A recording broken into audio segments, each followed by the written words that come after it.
And it's 7:30. Yeah. So on that note, we'll get started.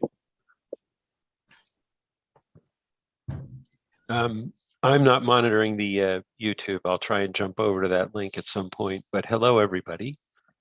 Thanks for joining us. And I noticed a number of you came in multiple times. I guess you were looking for the right device to come in on, but I see those of you who did it here, so that's good to see. I have a brief presentation that I mentioned to some, so let me do this.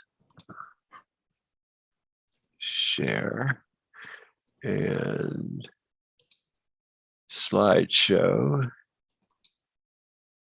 from beginning. Okay, can you all see that? Yes. Excellent. So I don't know how many of you have seen fighter jets, but you probably are not crazy about seeing fighter jets really, really close up. However, there is a problem that confronts us that I think I'm just going to try and mobilize us and possibly other astronomy clubs to deal with. The Air National Guard, I think they're the Maryland Air National Guard, they have made a formal request to lower what they call the military operating area, or the MOA. As you know, if we're talking military, we're talking anagrams. Right now, that means military aircraft can operate at 8,000 feet above mean sea level, and they want to only operate 100 feet above mean sea level. Now, that ordinarily wouldn't bother us, wouldn't affect us at all, but they want to create an integrated year-round and realistic training environment, and that means they want to operate over the wilds of Pennsylvania and a number of other remote counties. And they have issued this intention to do this. And originally the comment period expired on December 15th.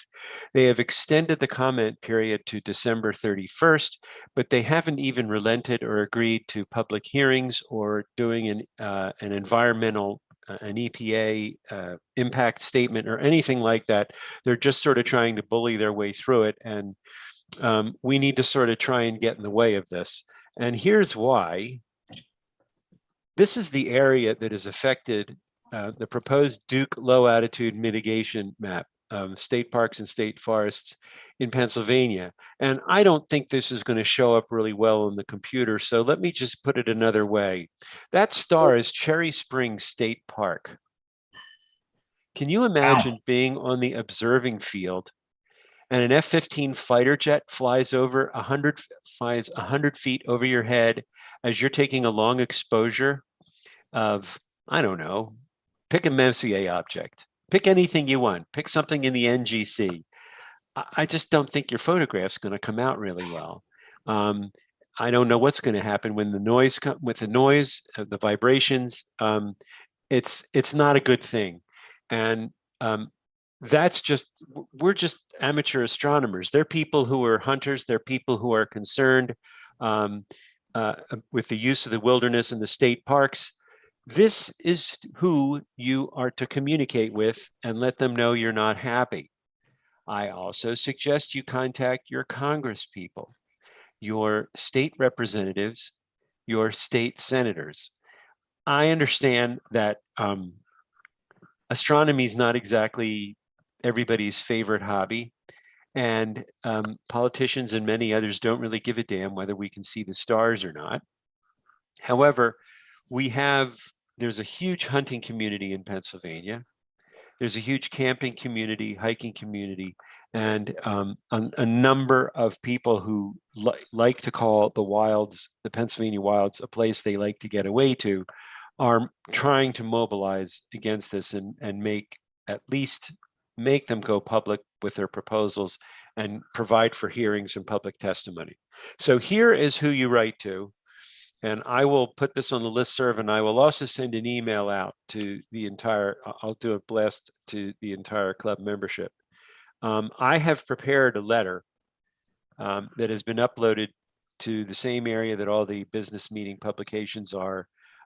When we meet this Sunday, I'm going to ask the board to endorse my sending that letter out on behalf of the club. And that's obviously, we need to respond to this guy and let him know what's going on, or this is what Cherry Springs Park is going to look like when we're out there observing. Here are a couple resources. The Pennsylvania Department of Conservation and Natural Resources has already written to Mr. Ortiz. The Save Pennsylvania Forests Coalition has intervened. The Pennsylvania Wild Center for Entrepreneurship has also responded. And as I said, my draft letter has been uploaded to the DVAA website if you want to steal it, if you want to use parts of it. One thing I pointed out was the kids who were inspired by looking through a telescope for the first time and seeing Saturn's rings are the ones who ultimately ended up inventing the technology that led to these fighter jets in the first place. So it would sort of be ironic if astronomical observing and promoting that kind of science is interfered with by the very creation. It just doesn't seem to make sense to me. So Sunday, December 19th, this coming Sunday is the annual business meeting at 1 o'clock. It will be on Zoom, and the Zoom link will be sent out to DVAA members. I'm not going to put it on the listserv because there are people on the listserv who are not members.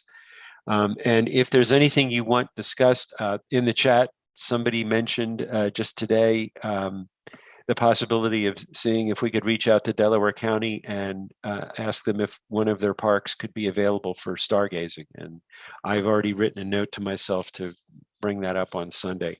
But if there's anything else you want to raise, or if you want to attend, you do not have to be an officer or committee chair. It's a general meeting. Everybody can come. But if you can't come, by the way, the Eagles won't be playing Sunday. They're playing Tuesday, so you won't miss the game. Just send an email to me at president@dvaa.org, and I'll be happy to put that on the agenda and we'll tackle it then. Any questions? Let me stop sharing. Seeing none, we will go to our officer and committee reports. And as usual, I do them in the same order. I do them as though we were actually sitting in the room at Radnor, which someday we hopefully will return to. So that would mean that would mean that Brian, you are up next. Okay. I have, which is kind of strange, we have no new members this month, which is, I think, a first for me since I've been in this job, and definitely a first since the beginning of the pandemic. I can say though that the new member count this year is 65, and that's the highest I've ever seen it. And as it stands right now, and I checked about an hour ago, we were at 215 members. That's great. That's great. That also enabled me to tell Mr. Ortiz that I represented hundreds of members. There you go. Accurate. Absolutely. All right. Next is Lewis. Sure. Let me show my screen if I may. And so it turns out that while we have a grand total of 215 members, precisely 120 of those members have not renewed for the new year. So I wanted to show how renewal goes for people who've not seen it before. So you go to the website, and if you log in, and if you, like me, you are someone who needs to renew, you'll have this red thing here and says, yes, I want to renew now. And it's super, super simple. It is basically you pick your membership type, regular, family, contributing, or so forth. And then it's going to take you out to the new year. Remember, our memberships are annual. They don't have a fixed, they have one fixed date. So everyone needs to renew by the end of this year. So I go next. I confirm all my details. I happen to know they're good. It asks you a survey of things. I'm going to go past there, and then basically I'm saying, yes, I want to renew. And then it's going to ask me to pay for it. So I won't go through on this call my paying for the things, but the point is, it is very, very, very simple to renew. We really appreciate your membership. It helps us in lots of ways, helps us pay for speakers, helps us pay for our outreach activities, helps us carry on our mission. And I'll be making a proposal to spend some of our money on Sunday. So we need it, damn it. So, and again, please renew if you haven't renewed already. The system will send you emails, quite frankly, if you haven't renewed, and no apologies there. So thank you very much. Louis, one thing about the site is if you want to be a contributing member, it defaults to $55, and you can't give anything more than that. And I'm mentioning this because I'm thinking of it now. If we can, we should change that to a minimum of 55 so that they can put a higher number in. I'm going to go figure out why you cannot do that. Contributing member is a type of membership. Yep. So I don't know if we have to make multiple types. By the way, just so you know, I've mentioned this before, but we have a give section on our website, and I would encourage everyone to look to. It talks about how to give donations, and quite frankly, be someone like me and include the DVAA in your will. So anyway, so we've made a lot of money, but we could use more. It all goes to our mission. That'd be great. Thank you very much. Thanks, Louis. I think that takes us to Janet. Hi. I just wanted to make one comment on membership. I don't know if everyone knows this, but if you joined in October, November, or December, you actually don't need to renew that your expiration date is next year. So if you've joined very recently, that's why you're not getting your membership is expiring message. Yeah, so we closed out the outreach year with 726 attendees at 21 events, which I think is great. It's up a lot from last year, obviously. And we had a great time, and we had new participants new members that have helped out with outreach that weren't helping before. So I think it was a great success. And Roy Patton is the outreach chair for next year. So you'll be hearing from him at the next meeting. Great. Thanks, Janet. And I'm delighted that Roy stepped up. That's super. Bill, you told me you had something for us tonight. Yeah. How's everyone doing? How are we doing out there? Doing good, thank you.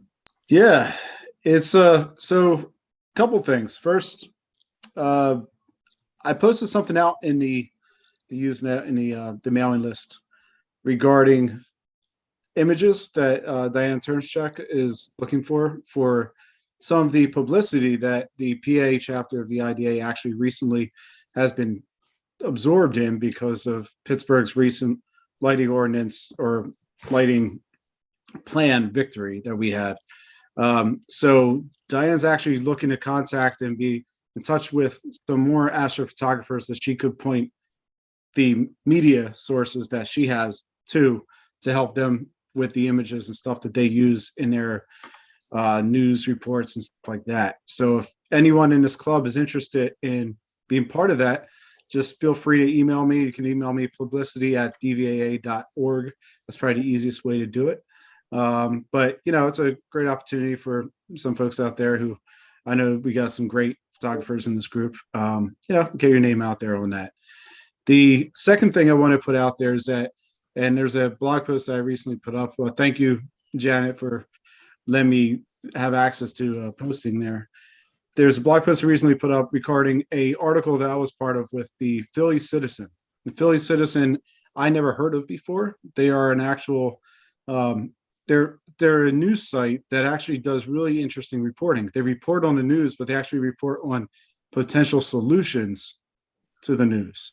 So instead of just reporting on, endless murders, they actually point out some environmental issue and situational issues that could be fixed to help provide some solutions to these issues that we see.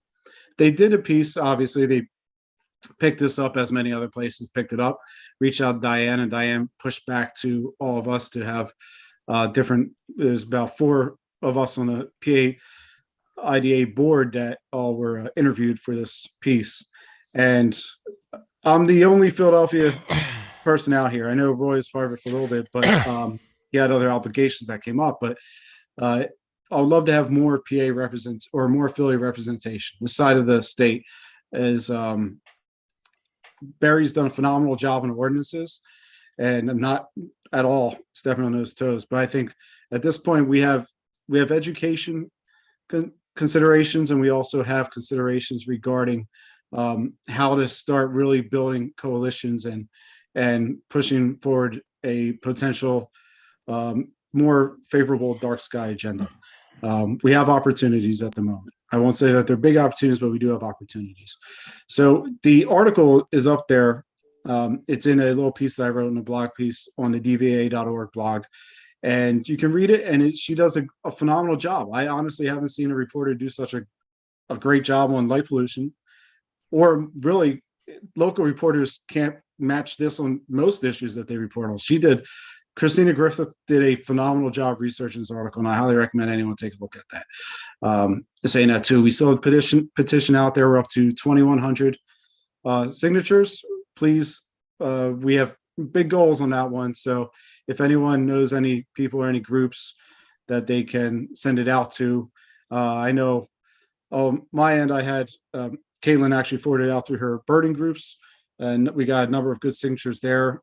Bird Safe Philly has stepped up and helped us out with that.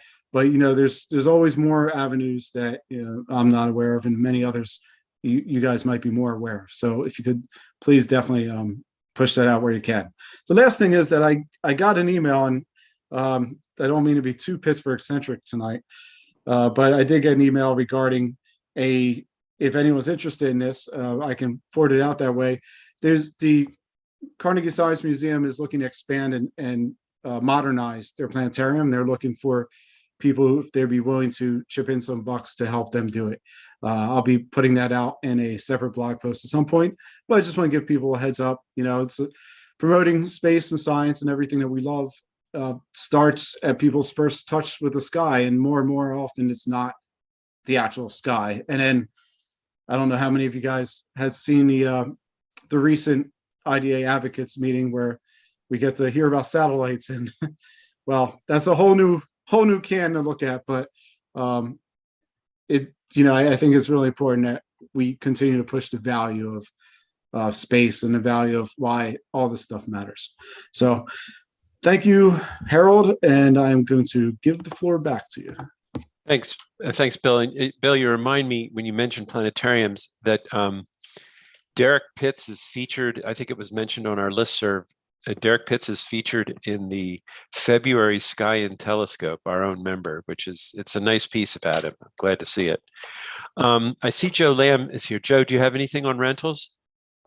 Nothing beyond what I mentioned last month, and there's going to be a little blurb in the newsletter. Great. About a new offering. So we hopefully will be offering a couple of new items.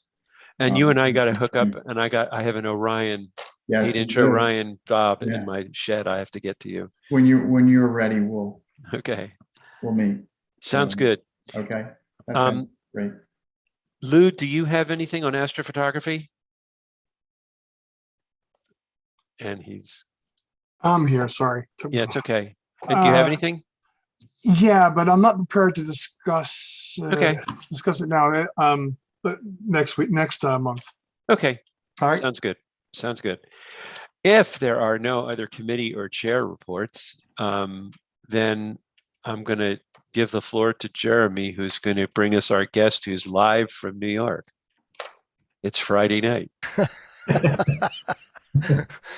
All right. Thanks, Harold. But just want to give you a little update on some upcoming programs. So for the January meeting, we have Jay Lockman, who is the principal scientist for the Green Bank radio telescope down in West Virginia. So he'll be telling us about some radio astronomy and I think some studies of the galaxy. And in February, we're going to have Michelle Thaler from NASA, And I think she's going to be talking about the James Webb Space Telescope. We originally had her scheduled for tonight, but she had to reschedule with everything going on because she's heavily involved in the Webb launch team. So we're hoping that by February, Webb will be safe and sound at the L2 point. I think I heard last that it's scheduled for launch on December 24th. And then from there, it's about a month or so, basically spiraling outwards until it gets to its final location. So we're really looking forward to that. So being that Michelle couldn't be here, there are very few people that I would like to see as an alternative. And we're fortunate enough to have Bart, who will be presenting for us. So Bart is a man who needs no introduction.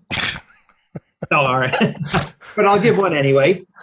He is a life member of the DVAA. He's been a member since 1983. He's also been the moderator / janitor / bouncer of the DVAA listserv for about the last 20 years or so. He's also the executive vice president of the Amateur Astronomers Association of New York City, founder and past president of the Antique Telescope Society, also a member and board member of several other astronomical societies in the Northeast. He is a local to Pennsylvania originally, but now lives up in Queens. So we're glad to have him by the magic of Zoom. And he's going to give a presentation that he recently gave in Switzerland. These are slightly less scenic environs, but I'm sure it's great to be back among old friends. And tonight, Bart will be telling us about Holenstein's Holy Lens. So please join me in welcoming Bart Freed back to the DVAA. Okay, let's see if I can share the correct screen.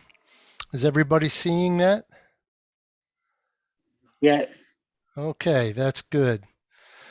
So the title of my talk is actually slightly different, but I wanted to relate it a little bit to Philadelphia because Bruce Holenstein really is the person that instigated or initiated this talk several years ago when I bumped into him at NEAF, and he said, "Oh, Bart, I found an 8-inch Brashear lens. It was sitting in a closet in Philadelphia in the late Dr. Bob Cook's home, and his widow had contacted Bruce.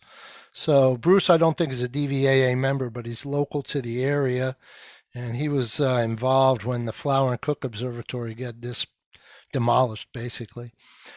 Anyway, your screen. I'm sorry?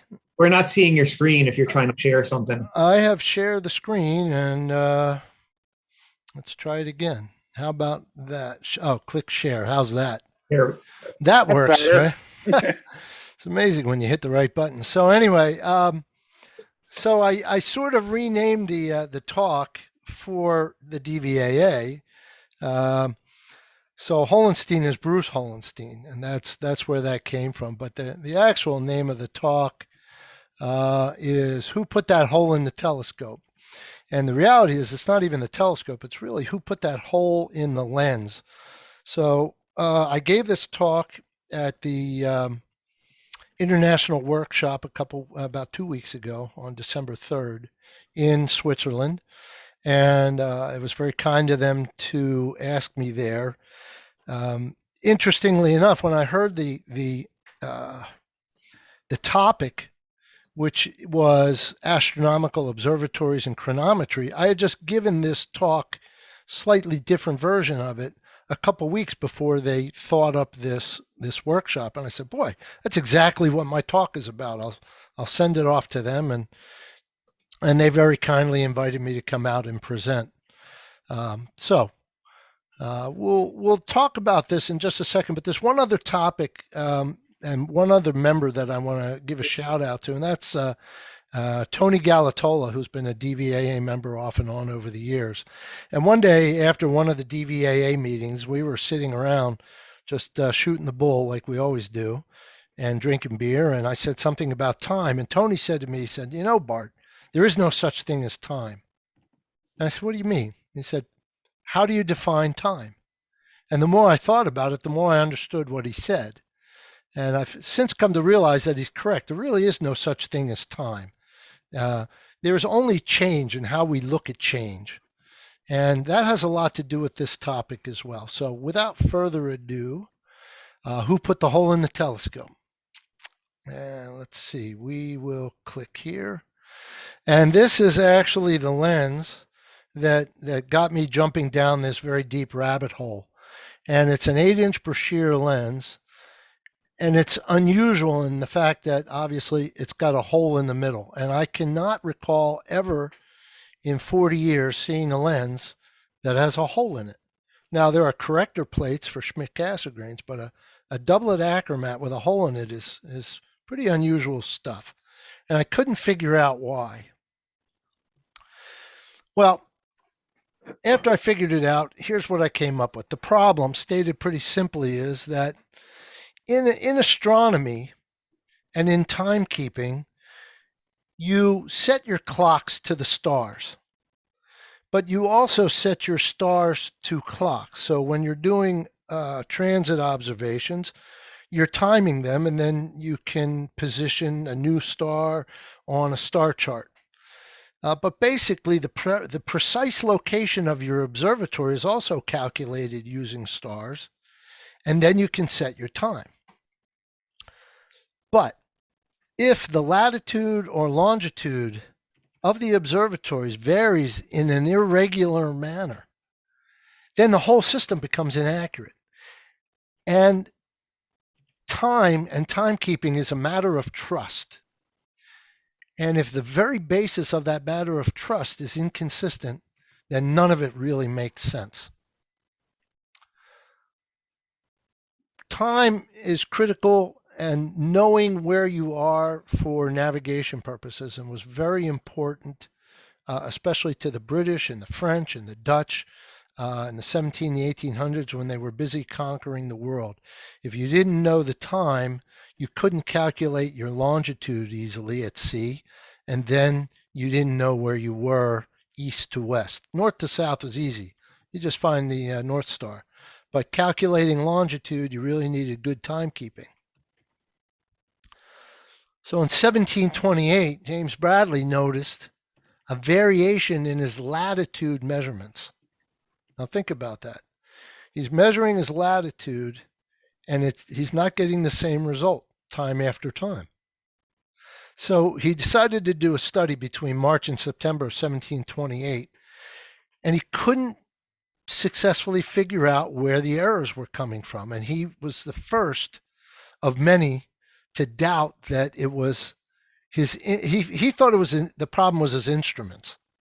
I mean, because clearly, how can your latitude change if your telescope's in the same spot? Unless your observatory is drifting somehow, there's something wrong with your telescope. And so he questioned his instruments, and he didn't understand what was going on with this latitude stuff. So that takes us to the Royal Greenwich Observatory, and by the way, many other observatories around the world. But this one in particular was really one that prided itself in accurate timekeeping. In fact, in this picture, and I'm not sure if you can see, yeah, I guess you can see my thing. Here's the time ball that would drop as ships every day at noon. Ships could set their time or their chronometers as they were leaving London, and they would calibrate their chronometers for the crossing across the Atlantic or wherever they were going. So this was really critical to British naval accuracy. And at that time, these are typical telescopes that the Royal Greenwich Observatory would be using to make or to calculate accurate time. They were using transit instruments, they were using Zenith telescopes, some equatorial telescopes, a wide variety of telescopes for their charting and their timekeeping. These are all very typical of what you would see in any observatory in the late 18th, early 19th century. So that brings us to Sir George Biddle Airy. He's a pretty smart guy, went to Trinity College. He was the Lucasian professor of math, following in the footsteps of Newton and others, and the Plumerian professor of astronomy. And then eventually he became the Astronomer Royal at the Greenwich Observatory from 1835 to 1881. It's also the guy they named the Airy disk from, because he was the one that figured out that we don't really look at stars. We look at an image of a wavefront going through with a diffraction pattern. And about the time he got there, this was a state-of-the-art in the United States. It was our transit instrument at the Naval Observatory, a very big instrument. All it does is go up and down. It doesn't go left or right. And it's basically used for timing stars that transit the meridian. But that wasn't good enough for Sir George Airy. So he designed a transit instrument that was more rigid in its construction. However, it did rotate in azimuth, and you can see that the dome has some cannonballs. Here's one right there. And so this dome rotated on cannonballs, but this telescope is essentially built like a transit instrument. It's an out azimuth telescope. And he proposed in 43 and erected and brought into use in 47 this instrument so that he could check this variation in latitude. It was bugging him too.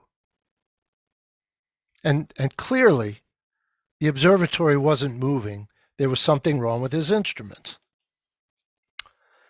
But that telescope wasn't good enough for him because he kept getting the same variation in latitude, so he designed a new one. And he called it a Reflex Zenith Tube. And if you look at the diagram, C at the bottom is a pool of mercury. So this becomes a self-leveling telescope. And it was a permanent, stationary vertical tube. There were no moving parts to it as far as the tube assembly or the lens, right? It was an achromatic objective, and it had a 90-degree prism at the top, and then you had an eyepiece and a filar micrometer. So basically what George was trying to do is he's trying to eliminate all of the sources of mechanical error from all of his transit instruments to get really highly accurate latitude measurements so that he could fix the position of the Royal Greenwich Observatory. This is pretty critical stuff. So he wrote a good paper about it, and it was installed in Greenwich in 1851, and it really was an immediate success.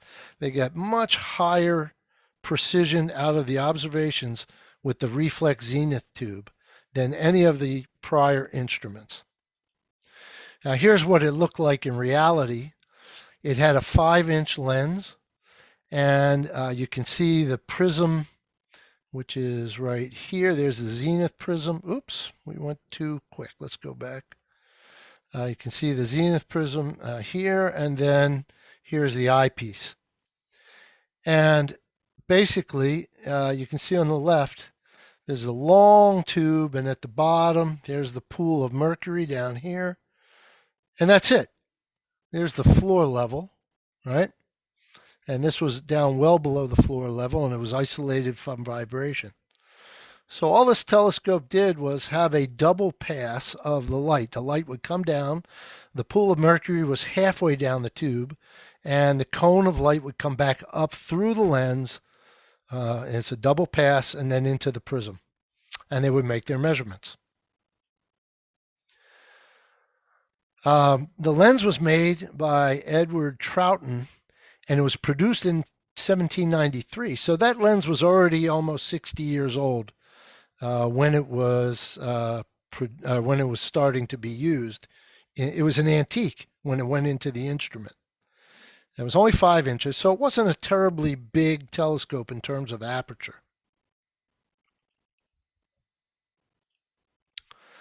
Here's what the thing looks like. It still exists today. It's on display in the Science Museum in London. And you can see at the top that there are handles. So what they would do is they would take a measurement and they would rotate the eyepiece around and then take a duplicate measurement so that they could cancel out any potential errors. So this was a reasonably sophisticated telescope, even though it's simple in principle. Now, these results are actually fairly recent results from a different telescope. But this is basically the type of result that George Airy was getting. Okay, and on the left, you can see arc seconds. And on the bottom, you can see arc seconds. And this is the position of the same star over a 30-year period. And basically what it's saying is that the observatory is apparently moving around in a circle over time. Now, this makes no sense at all. But this is the result, the type of result that George Airy got. So in 1882, he retired the telescope. He gave up on it after 31 years. The measurements that he took were only of one star, Gamma Draconis. That's the only one that went right over the zenith consistently and that could be found in a 5-inch telescope. He got persistently anomalous results, which were presumed to be the result of undiscoverable sources of instrumental error, and that led to its abandonment. The problem, however, was not with the telescope, but the interpretation of the results. So again, you've got 50, 60 years of astronomers all over the world, all saying that it's their telescopes and that their observatories can't be moving. Until this guy comes along, Seth Chandler, an American, and he solves the problem. He takes a look at all of the results from Harvard, from the Greenwich Observatory, and from various other observatories around the world, and then measurements that he took himself. And he figures out that, wait a minute, it can't be that all these telescopes are wrong. There's something else going on here. And he was a highly skilled mathematician, and he found periodicity in the results. And then he realized that there's something happening with the axis of rotation of the Earth that's not related to precession or nutation. There's a wobble, and it exists and it's real, and he characterized it mathematically and figured out what the periods were. And so he got, like anything else, if you figure out something, you get your name associated with it. So they call it the Chandler effect or the Chandler Wobble. And that's what they termed this variation of latitude. So Chandler was pretty clever. First, he invented something called a chronodike, which is self-leveling with a pendulum action, and it gave good observations, but not stable enough for the stellar work. So at the same time, he also invented a telescope. Well, actually, before that, there was another telescope that worked on the same pendulum principle. So he didn't really invent the principle, but he took it to a higher level. But then he came along with something called an Almukantar, and he picked up on Airy's use of mercury, and this telescope floated on bearings of mercury on the altitude motion, not in azimuth, but it did rotate in azimuth. So this is an out-azimuth telescope, but self-leveling in altitude, and this is what he used for most of his personal measurements of the variation of latitude. Now, it also inspired another design called a photochronograph, which was built at Georgetown College in 1892. And that was even better because it used a photographic system with a time mark inserter. And that negated the personal equation for making the transit measurements. It also used a mercury bearing system for self-leveling the optical path. So we're seeing a steady increase in the engineering accuracy of these telescopes that are very specialized. They're all designed for one thing, measuring latitude. So the Airy Reflex Zenith Tube was in reality a success. The apparent discrepancies were accounted for by the Chandler Wobble. Unfortunately, Sir George passed away and never knew that he had been successful in this one particular phase of his career. And that was followed by Chandler's paper in 1901, in which he sang the praises of the Greenwich Reflex Zenith Tube. And it was brought back into use in 1902 for variation of latitude observations. Now, I want to point something out. Chandler described the variation of latitude and proved that it was not necessarily instrumental, that it was actually an effect. But he didn't say what caused it. That remained to be figured out. And that's why people were still looking at it. They were trying to figure out, okay, there's this wobble. What's causing the wobble, right? This one was used until 1910. It was the only one of its kind in the world, and then it was used in other locations for some other types of observations, and eventually it was retired to the Science Museum. So a very historic telescope. Now in 1899, because of this problem of not knowing why we wobble, an international group formed called the Latitude Service, and they built observatories around the world in order to study the problem, and they put all of the telescopes on the same 3908 latitude, north latitude. There was one in Gaithersburg, Maryland, one in Cincinnati, one out in California at Ukiah, in Japan, Turkestan, and Italy. Those were the 6 original latitude observatories. Now, at the beginning of the 20th century, generally, these telescopes were considered state-of-the-art. This is actually the Warner and Swayze showroom in their factory, and these are all Warner and Swayze instruments, and they were considered to be one of, if not the best, transit and zenith telescope makers in the world. But this one is the one that was picked for use at the Latitude observatories. It was made by Wanshaft, and all of the observatories had the same type of telescope. But note that it's really a step backwards. It's not self-leveling. It moves in azimuth as well as altitude. And so you get problems of potential flexure and vibration, and you have to make sure it's level and that the ground hasn't heaved with temperature. And so it's actually, in reality, not as good as the Reflex Zenith Tube was. So what's next for the Reflex Zenith Tube? Well, the problem with Airy's tube is you can only really see one star well, and that was Gamma or 7 Draconis. Eddington analyzed Airy's results and concluded that the deficiencies in the tube were its small aperture, difficulty in determining the focal length, and the second passage of light through the objective. So after 1910, it was never used again at Greenwich.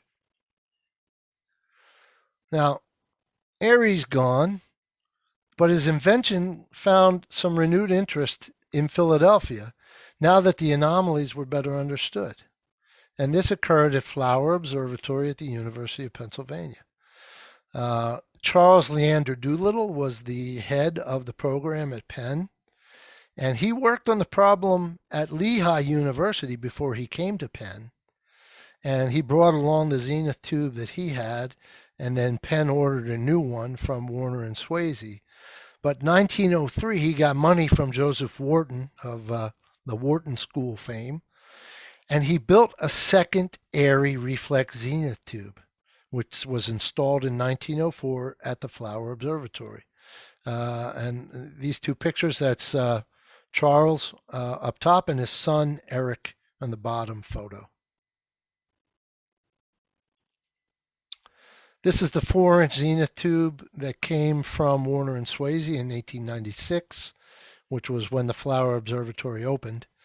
And it had optics by Brashear, but the general design is inadequate compared to a Reflex Zenith Tube. It's really not any different than the Wanshaft telescopes being used by the variation of latitude observatories. So, Doolittle develops an improved Reflex Zenith Tube.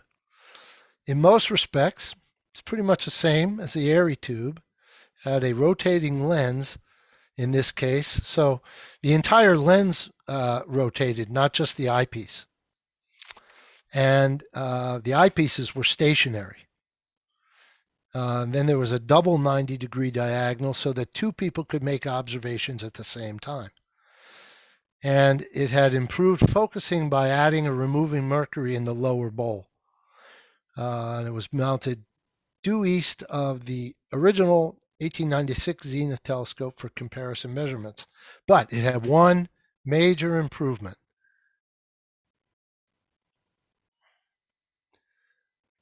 He eliminates the double pass of the optical train going through the glass. That is why there's a perforation in the lens right here. I think you guys can see my arrow, I hope. And so basically the light path comes down the tube halfway, hits the mercury, comes bouncing back up, but instead of going through glass again, it goes through a hole in the glass. So the perforated lens eliminates a significant source of error, doubling of chromatic and spherical aberration due to the double pass in the original Airy Reflex Zenith Tube. And now you can see the hole that we're talking about in the 8-inch per shear lens from the Wharton Reflex Zenith Tube.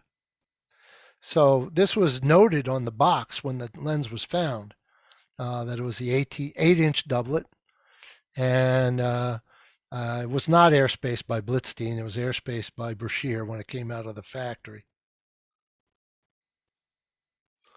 And we see the maker of the lens, Dr. Brashear on the right. I used to call him Uncle John. And the guy who actually produced the rest of that telescope, that's Ambrose Swayze, or Warner and Swayze. And I'm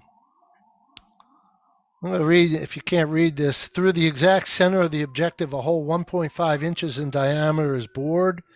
The difficult and dangerous work of drilling this hole in a figured lens was performed by Mr. Brashear, who made all of the optical parts of the instrument, and the mounting being constructed by Warner and Swayze. And that was Eric Doolittle, the son, writing about that.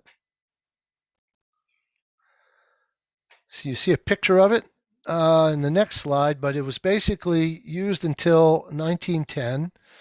Then the tube was discarded. It was left laying outside, and then it was trashed outside of the Flower Observatory. Fortunately, the lens was saved by Dr. Bob Cook, and the lens was tested recently by Roger Serragioli down at the Caris Mirror Lab. I'm sorry? Oh, okay. He found that it has a 97% strail ratio, a 100% being perfect. You'd be hard-pressed to buy an 8-inch lens today that had a 97% strail ratio. So that's the measure of optical excellence in terms of a theoretical performance. The lens is now donated to the Optical Science Museum at the University of Arizona. The Wharton Reflex Zenith Tube, there it is, or there it was, at the Flower Observatory. And that's the top half of it. You can see it goes down through the floor. That's a pretty big instrument. And there's the shed for it, which is, let's see, the one on the right is the shed for the Zenith Tube. And the building on the left had the older Zenith Telescope, the Warner and Swayze Zenith Telescope. So what kind of results did they get? Well, they certainly confirmed the Chandler effect for that location, as they should. And this was not actually part of the International Latitude Observatory project, but it was important confirmation. And what you see at the top in this chart are the results from the Zenith Telescope, and you see the results from the Zenith Tube, the Wharton instrument, below it. And it was deemed that the Wharton instrument was a bit more accurate, gave a smoother curve.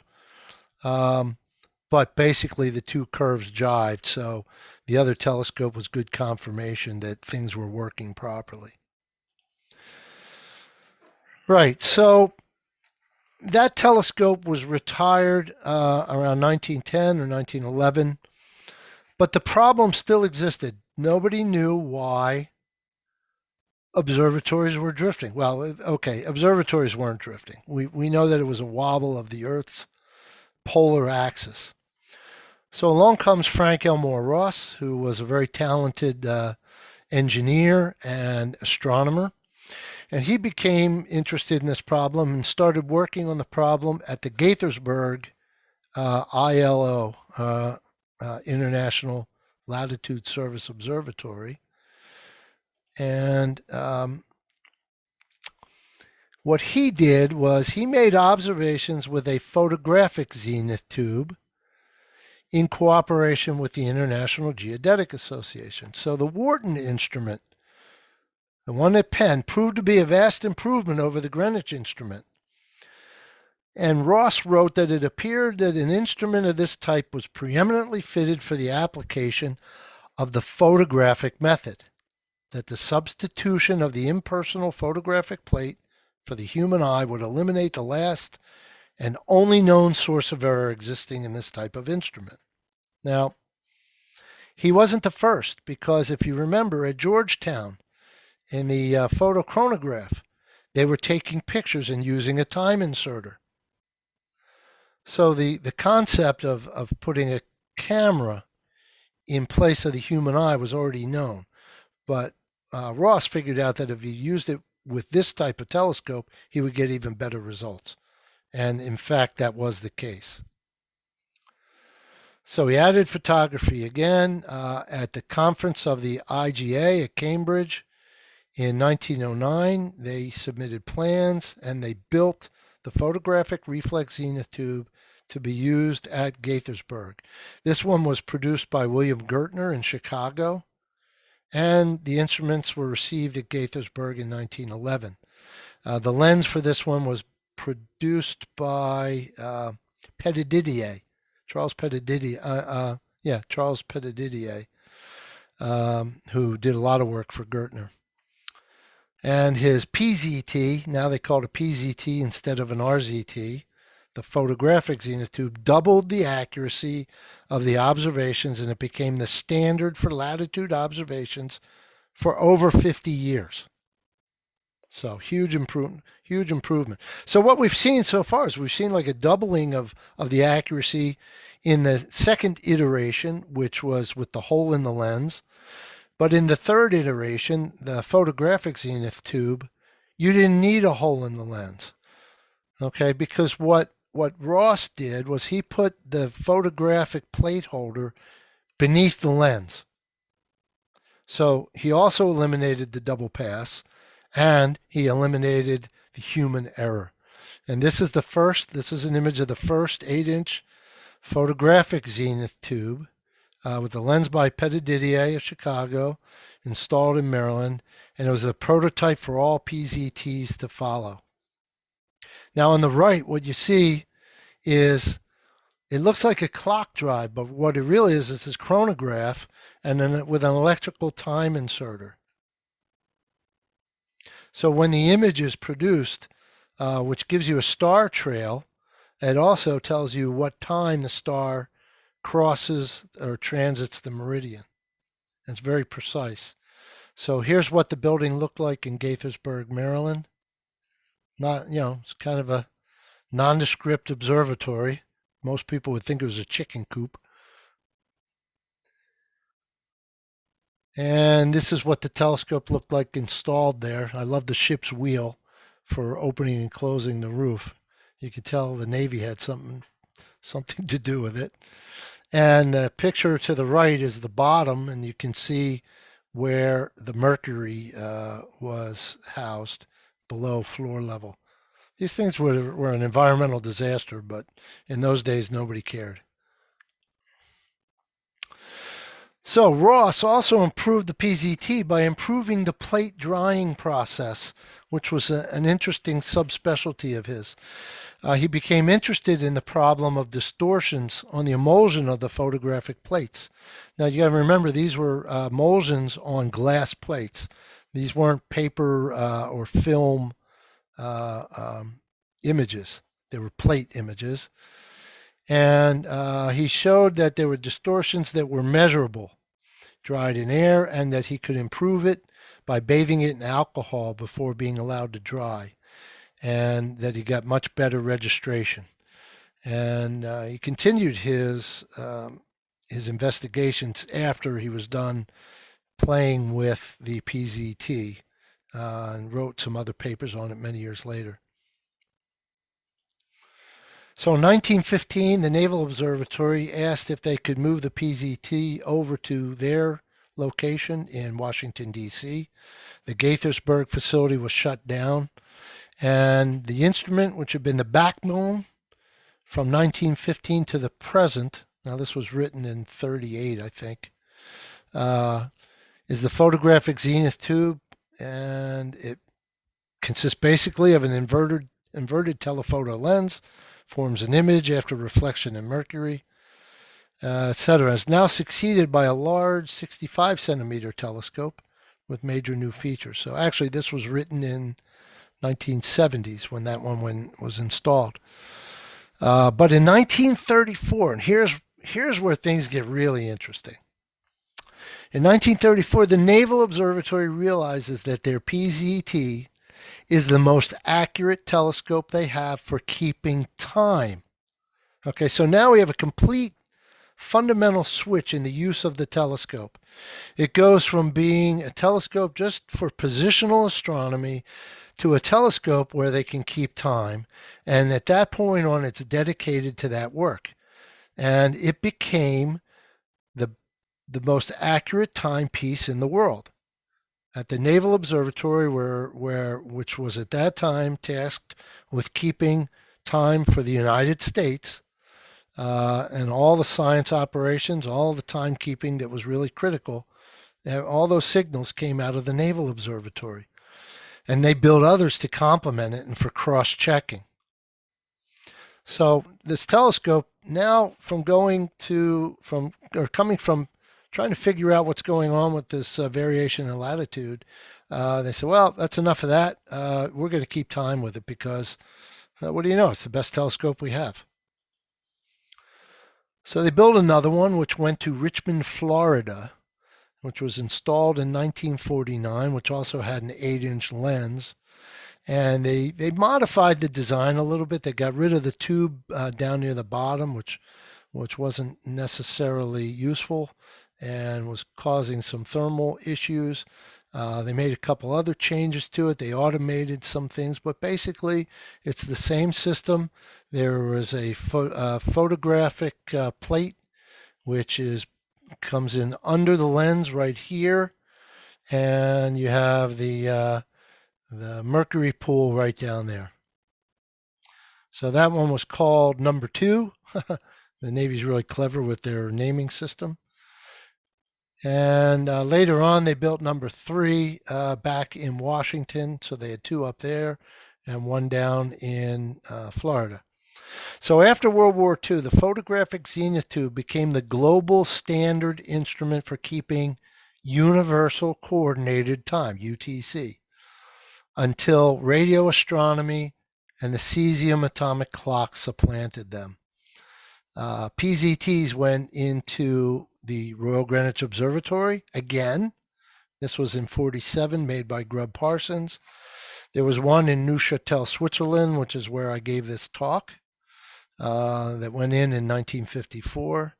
There was a 10-inch, again, a second 10-inch that went to the RGO in 1955, also by Grubb Parsons.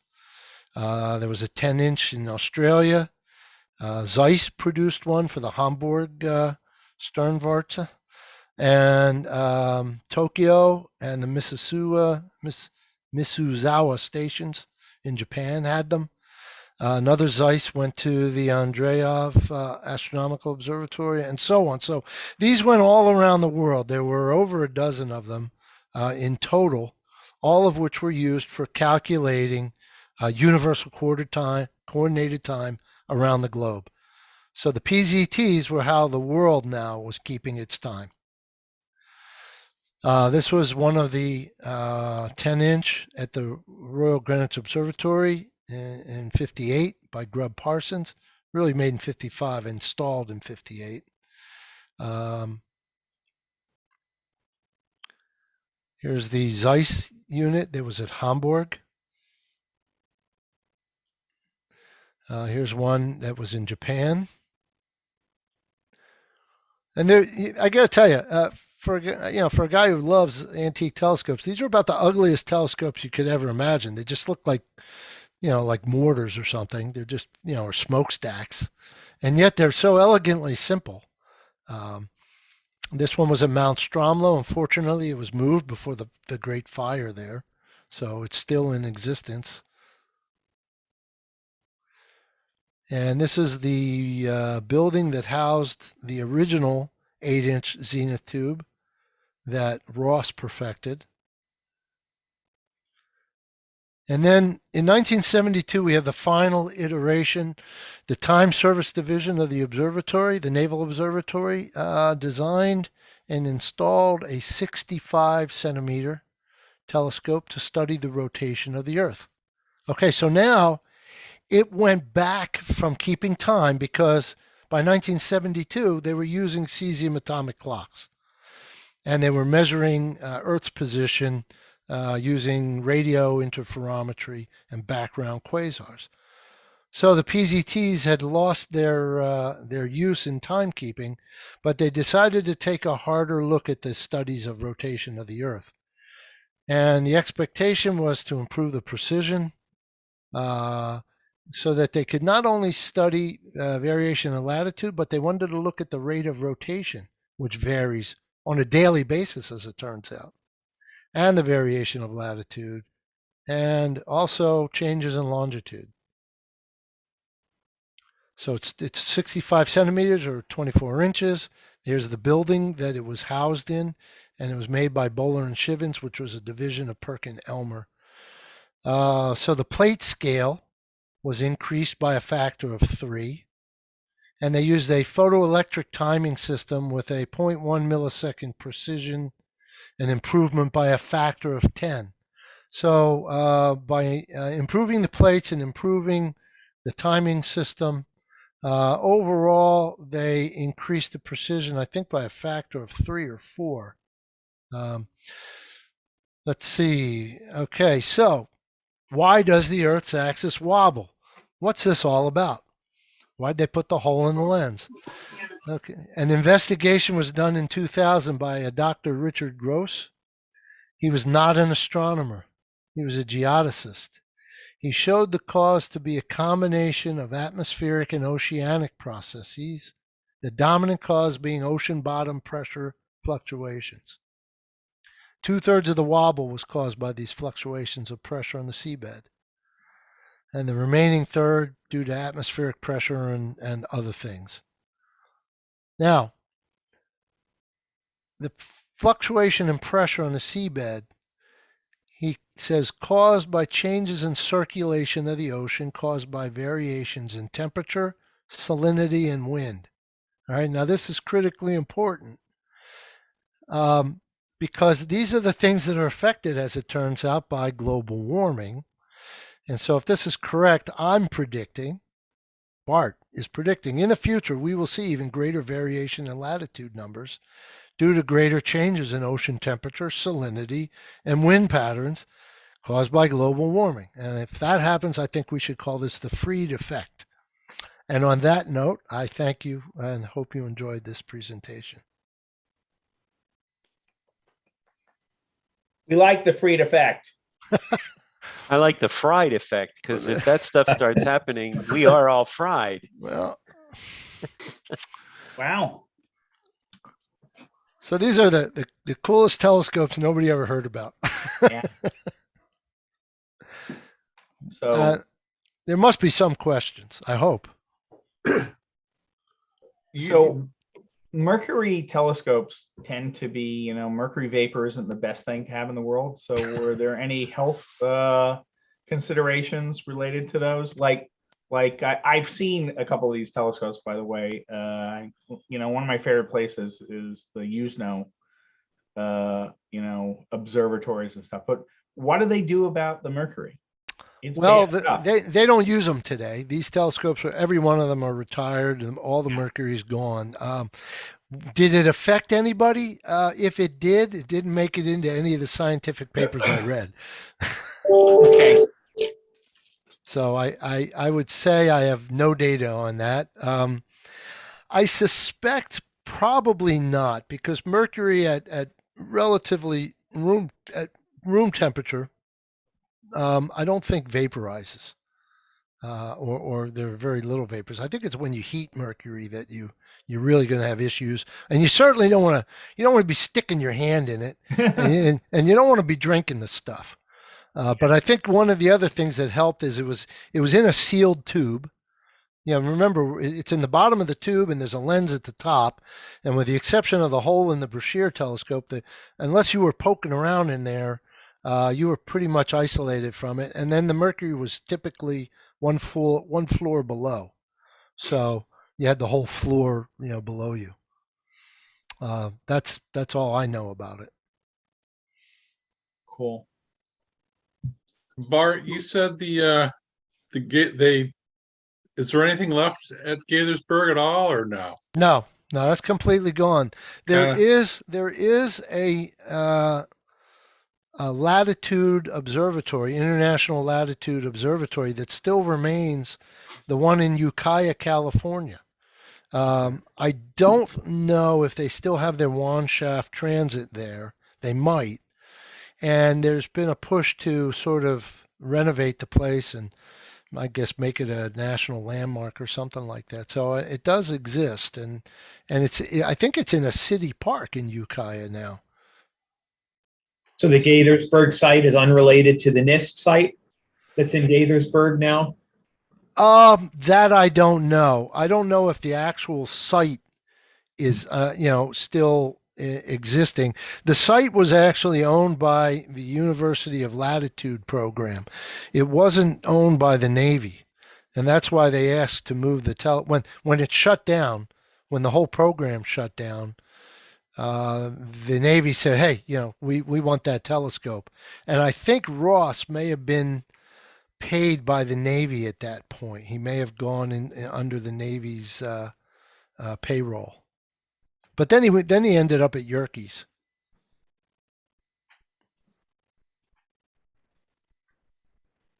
Growing up in Upper Darby, I always wondered why the observatory playground was called the Observatory Playground. And obviously it's because the Flower Observatory was located in Upper Darby. Yeah, that was torn down in the 1950s when they built the Flower and Cook Observatory, I think, is when it actually came down, or maybe the late 40s. Now Flower and Cook was out in Malvern, and that no longer exists as well, right? Yeah, I don't know if it was Malvern or Paoli. I think technically it's probably Malvern. No, it was destroyed in 2008. 2007. Right. I know it was quite recently compared to the one in Upper Darby. So yeah, all the instruments are down in Florida in storage, and it's now houses. It was developed by Philip Harvey. He was the real estate developer. Penn sold the property to him. He had bought more property from them that had surrounded it years before. So they reached an agreement, and he bought the land and got an observatory and didn't know what to do with it. Any plans for the instruments that reside in Florida at the moment, or? Well, there were. Dr. Mike Reynolds, who was also a past president of the Antique Telescope Society, had planned to install them at the Florida State College, Jacksonville, where he was a dean. But sadly, Mike passed away about a year and a half ago, and so there's no champion there at the moment. Right. The telescopes are theoretically, actually owned by that college. There's no one there, I think, that even knows what to do with them or has a clue that they probably even own it, or I don't even know if they're still interested in it. So sitting in storage is the 28-inch Newtonian / Cassegrain reflector built by Fecker in 1938 8, I think. And the 15-inch Brashear siderostat, also mounted by Fecker. That's the lens that was at Philadelphia High School, which became Central High School. And there was a fire, and they saved the lens, but the telescope didn't make it. And Gus Cook of Roslyn House Observatory bought the lens and had Fecker mount it for him. And then that ended up, when he died around 1940, he willed his entire observatory complex to Penn, and they combined all of those instruments with the Flower instruments and moved it to become Flower and Cook Observatory. However, the 18-inch refractor went to New Zealand and sat idle for about 60 years, but it's been installed now. It was just refurbished and installed in a new ecotourism observatory in the South Island, Lake Tekapo. I think, yeah, Tekapo, near Mount John. Beautiful new observatory. I don't know if they've used it yet, but it really looks spiffy. I was trying to get from your presentation some sense of the magnitude of this wobble. For those of us that are, aligning our telescopes, how big was this effect? Well, what they were seeing is that their observatory was moving on the order of many meters, 10 or 15 meters north. And then a couple of years later, it would be 10 meters south. And it's like, what is going on here? We don't feel like we're moving, but apparently we're moving. What's wrong with our instruments? Well, there was nothing wrong with the instruments. In fact, the Earth's polar axis does wobble on I think it's about a 400-day rough period. And it's not a precise period because it's not a precise process. It's a geodetic problem, basically. It's not really, as it turns out, it has absolutely nothing to do with any celestial factors. It's not the solar wind affecting us or anything like that. Okay. It's problems with pressure on the seafloor.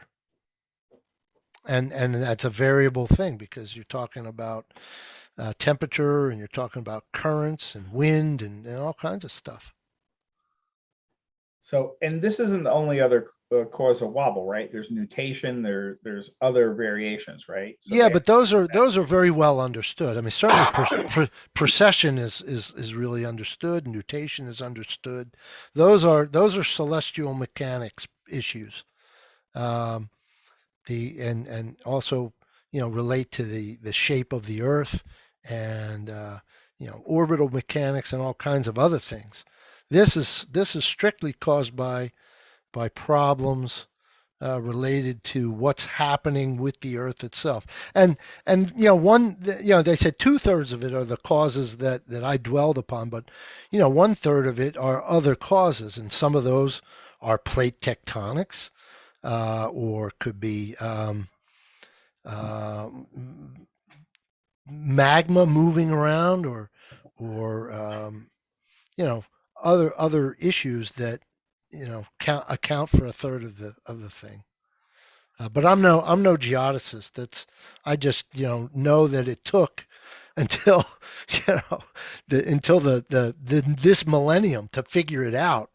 It's one of the longest standing problems in astronomy to be analyzed and finally solved, and it wasn't even solved by an astronomer.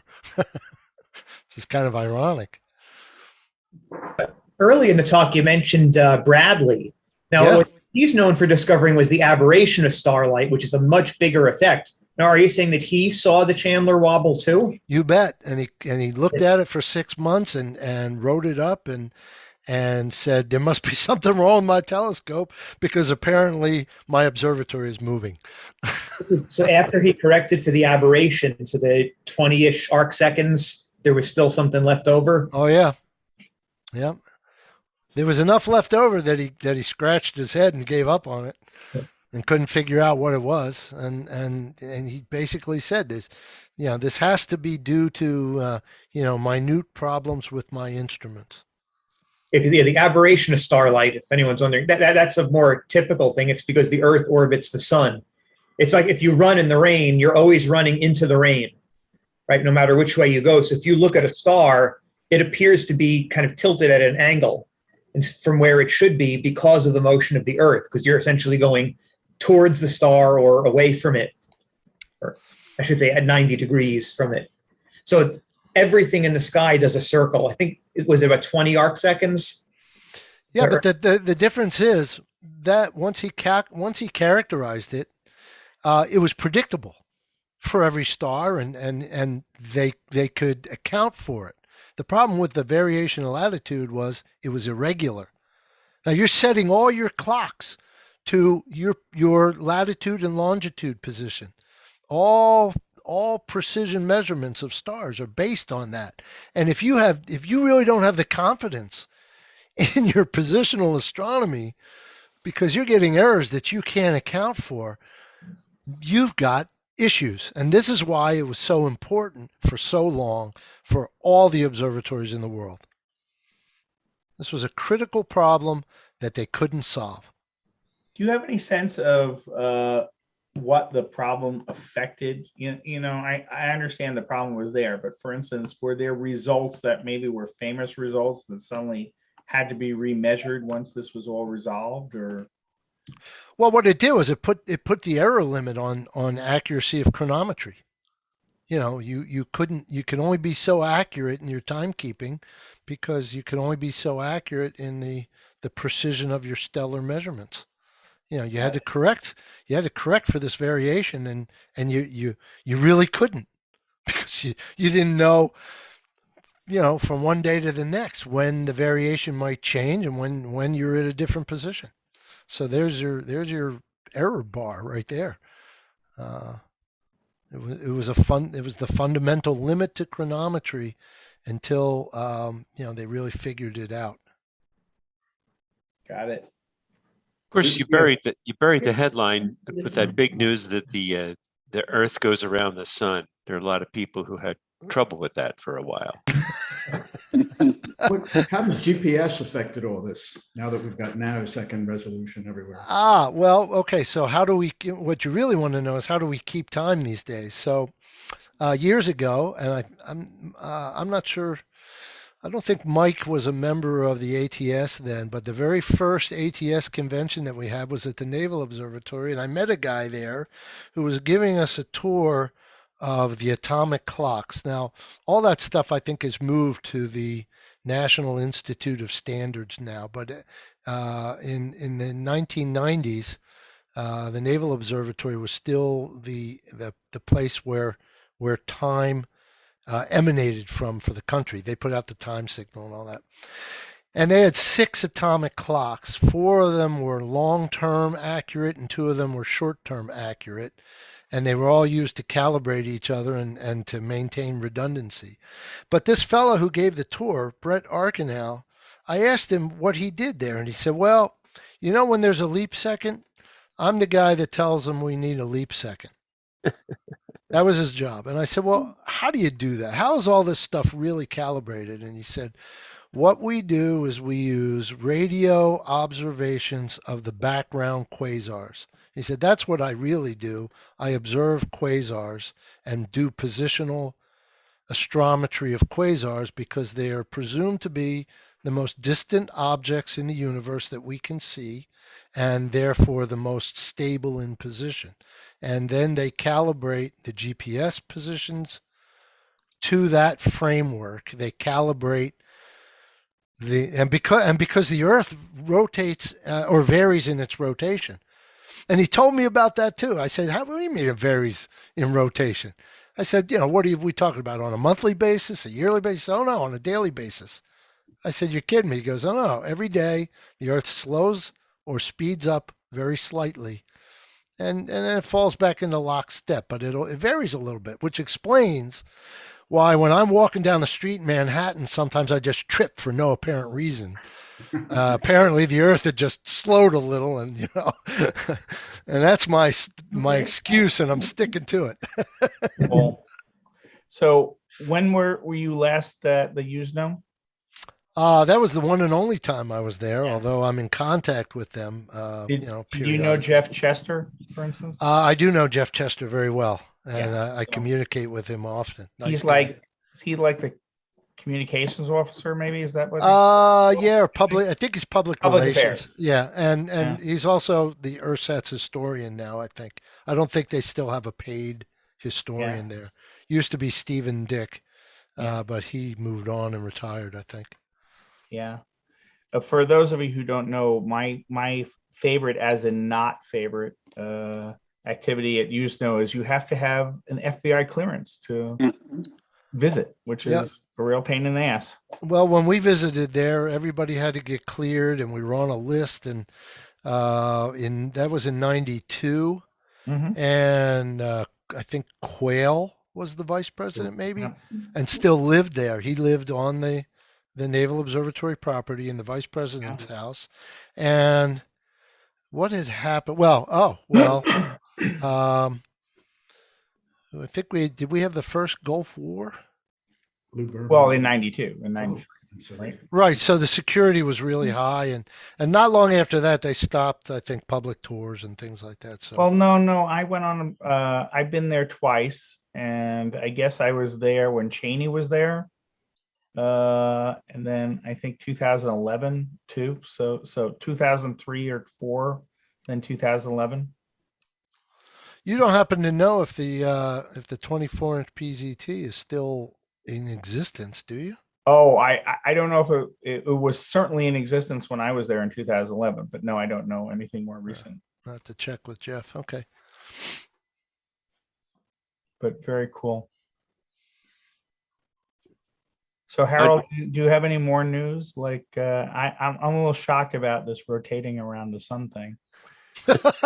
So is there anything else on that scale for us? I don't know. I did. I'm sort of not surprised that the wobble is somehow linked to the ocean bottom, because there has been some talk about, in connection with climate change, there's been some talk about the possible, I guess, I don't know if this is the right word, but devolution of the Gulf Stream through change in the temperature of the water, and there's been some signs that that is in fact happening. This wobble would be consistent with and probably help contribute to that as well, it sounds like. So that's why I like better the fried effect than the freed effect, but I understand Bart's concerns there. Yeah. Well, I don't see any questions. I've posted on YouTube, and nobody's asked any questions there. Anybody else have any questions of Bart? Well, thanks very much, Bart. I appreciate your stepping into the breach with a fascinating presentation. Great job as always. Thank you. I have one quick question. Yeah, Bart, sure. have you ever had a real job? Yeah, my wife asks me that all the time. Actually, my career has been in sales and marketing and manufacturing. I was a manufacturer's rep for about 15 or 16 years. A couple of years before that, I was a practicing landscape architect. And before I got into business and industry, and then I bought a small factory that was in Conshohocken. That was a rotational molding factory, and operated that for 5 years, and sold out to a competitor when I got married and moved up to New York. And then I was in the metal plating and finishing business with a partner for a couple of years. But I'll tell you, that's an environmental nightmare, and I got tired of worrying about whether we were going to go to jail or not. Yeah, I mean, you can't. I spent all my time doing reports, environmental reports. Our water was monitored 24/7. Everything's monitored. If you ship something out, you've got to track it and trace it. And I just didn't want to be involved with it. Plus, I had a commute from Queens to Newark, and that was brutal. That I came home angry every day from road rage. So I got out of that, and then I went back into sales and marketing in architectural glass for about 10 years with a company much closer to my home. And I set up an import-export, more import business end of their operation, and ended up going to China 26 times. So that was fascinating. I once had a meeting in the Great Hall of the People with a bunch of Communist Party bigwigs. So yeah, there is actually a career there. I tell my wife I'm semi-retired. It's more a function of I got pretty sick a couple years back and got through it. But after I was sick and relaxing for a while, I kind of liked being retired, and I'm not highly motivated to go back to work, although I might. We'll see if the money runs out. Oh, cool. And yeah, so I mean, astronomy's just like everybody here. It's a hobby for me. I've been at it, as an amateur astronomer since '83. When I joined the DVAA, but like everybody else here, we all watched Neil Armstrong. Well, some of us did. Some of us are too young, Jeremy, and others. But I watched Neil on TV walking around on the moon, and if that didn't get you fired up, nothing did, right? So hopefully we'll send some more people back there, and another generation of kids will get fired up because we need them. Cool. Yep. Hey, Bart. Can I ask? Can you upload the deck? I think it was a really great deck. I'd like to look at it more if you'd be willing. What do you mean deck? The slide deck. Your slide deck, your presentation. Oh, yeah, it's a PowerPoint. Sure. Yeah. I never heard it called a deck. Wow. Yeah. That's an old term. That's when you actually had the slides on the. Oh. Yeah. Yeah. Well, I'm an old dude, so it makes sense. I unfortunately saw Neil Armstrong walk on the moon too, but I'm gonna send you the carousel, Lou. How's that? You ever had projector? The scary thing is I still have a couple carousels of slides. Oh my God. I showed them to my kid, and he's like, "What is that? What do they do? Slides? What are slides? What's film?" I used to do multimedia shows with a dozen decks. Like that, slide decks like you're talking about. And so thankfully we moved on. I want to tell you one last funny thing, since we were talking about positional astronomy, and there was a good question about orienting the GPS system today. And the fact that you really have to lock it into the background. You can't relate it to the Earth because the Earth is unreliable, as we've seen on a number of levels. Well, a couple of years ago, I was out at Lowell, and we took a side trip to the U.S. Naval Observatory's Flagstaff Station, which isn't that well known. Most people don't ever get there, and I don't think they give tours, but we got a very nice tour. And I was talking to one of the astronomers there, and she said, I said, "What do you do?" And she said, "Well, I do a lot of radio astronomy work." And I said, "Well, you're a smart one because you can work during the day and sleep at night, and you don't care whether it's raining or not." And she said, "You got it."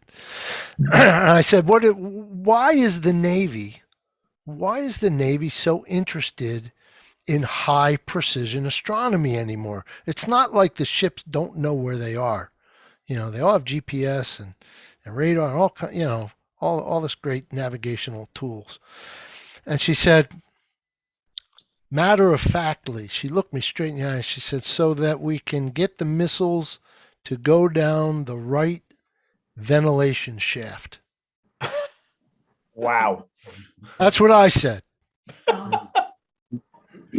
And she didn't really crack a smile, and she just, matter of fact, down the right ventilation shaft. Nothing's changed since Galileo invented the telescope, or modified the Dutch design, and trying to raise money, sold it to the closest military republic, telling them, now you'll be able to see the ships before they're on, just after they're on the horizon. It's sort of scary that maybe we should be approaching the Air National Guard differently with our approach as astronomers. Bart, I'm going to ask you, totally off the wall here. I'm seeing a beautiful telescope behind you. Is that really behind you, or is this some kind of fake image? I wish that was mine. It is not a fake image. It's a real image. I actually have a sister telescope to it, except I don't have the tube assembly, and I haven't restored it yet. But Bill Thomas tells me that he used to use the one that I have now that was at Widener. And at some point I'll get around to restoring it. It came out of there, I don't know, about 10 years ago, 10 years ago, when they knocked the observatory down there. So this one was just restored. This one was at a college whose name escapes me at the moment, out in Oregon, and they didn't know what to do with it, so they donated it to another facility who restored it, and it's up and running and functioning and will be installed in the new observatory and used for public outreach. I'm in favor of saving old telescopes, but I'm really in favor of them being used. As most of you know, where is that telescope that looks like it's right behind your head? That's in Oregon. Oh, in Oregon. Yeah, in Oregon. Wow. It's a Queen and Company is the name on the telescope. They're the ones that sold it as basically a telescope for high schools and colleges. And they didn't actually produce it. They made the pier, but they bought the mount and the telescope from Cook in England. Queen and Company were really distributors of scientific instruments. They didn't is that a 6-inch refractor? Or yeah, that's a 6-inch. It's probably an F15. Yeah. 15. I want to know, is it a poster? What is that? Yeah, what is it? What do you see when you look around there? Where is it? Where's the picture? What is it? Is it a poster board or is it a? No, it's a photograph. It's my background. It's my. Yeah. Okay. Where is that physical image? Where is it sitting when it emits its photons? Where is it sitting? In my computer somewhere. Your computer, yeah. Okay. Yeah, you could do the exact same, Dick. Just click on where. Yeah, it no, says I don't your want to. thing and do it. I don't like trick photography, but it's so beautiful. I had to ask about it. And another beautiful telescope I wanted to ask you about, by the way, it's the Sproul 24-inch. What happened to it? Well, so what happened to it is, of all places, it went to Northwest Arkansas. Now, when I say of all places, when I think of Arkansas, I think of Deliverance, Exactly. and toothless banjo players. But in reality, it's up there in Bentonville, Arkansas, and there's a very small company there called Walmart. And that's their home turf. And I'm told there's a lot of peripheral money in that part of Arkansas, in addition to Walmart. So what happened was Scott Roberts, is it? The guy who is Explore Scientific. Yeah, Explore Scientific. He was involved in this, and he got the local astronomy club involved, and they approached Swarthmore and said, "We'll take the telescope, and we will pay whatever costs we need to pay, and you let us take it out of there, and we'll get it off your hands." And Swarthmore, in its infinite wisdom, decided that the dome was better used for office space than an observatory. Go figure. So it was disassembled. I don't know if Chris Ray was involved. I think he might have been, but certainly Fred Ortley was involved, who was a professor emeritus at Swarthmore and also an ATS member. And we had an event there like 3 weeks before it was dismantled. So the club met maybe. Yeah, I'm looking for my pictures. When was that, Lewis? I'm looking for my pictures. Oh, it's got to be 2016. Yeah, I was going to say it's about 4 or 5 years like ago. July of 2017. I took a lot of So pictures. there's actually pictures on the website. Yeah. And so I bumped into Clint, I think it's Branham is his last name, who was involved in this. And he came up to NEAF because they had taken the 5-inch finder scope off. And in the interim of building an observatory to house the 24-inch, they wanted to at least use the 5-inch Brashear finder for public outreach, but it didn't have a focuser on it because it was a finder scope, so it had a fixed focus. And as luck would have it, I had some parts of a 5-inch Brashear, and I had a tailpiece that actually had a focusing rack. So I donated that to them, and they put that on, and now they can actually, fiddle with the focus of the finder, and it's a nice 5-inch Brashear refractor now. So that's where it's at. It's in pieces in Bentonville. I think in Bentonville or in the suburbs of. Yeah.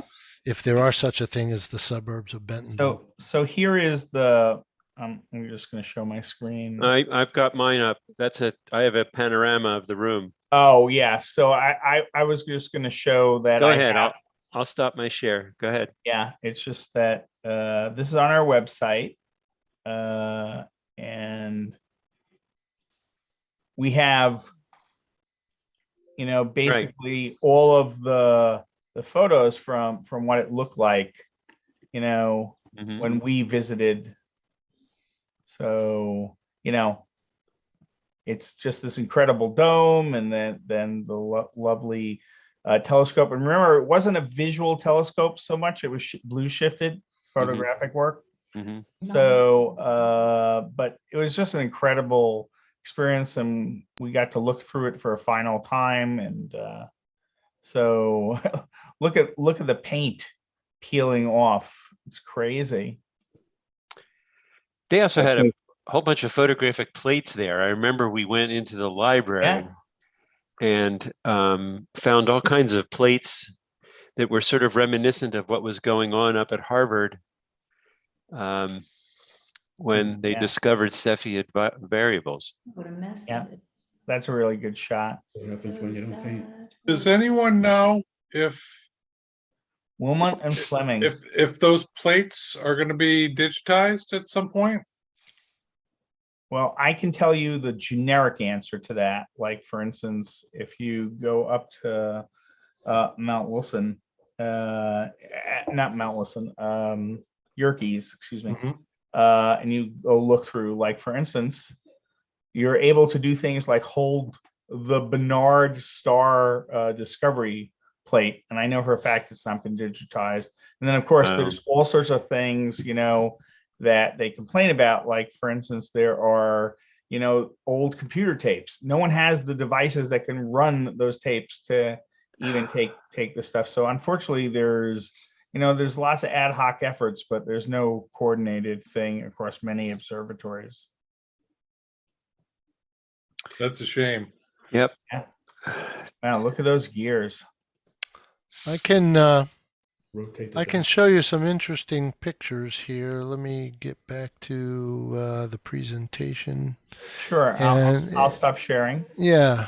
I put a link to some of my pictures in the chat. So here is, I think, let's see, click share. There you go. Can you see my screen now? Yep. You should. Okay. Yep.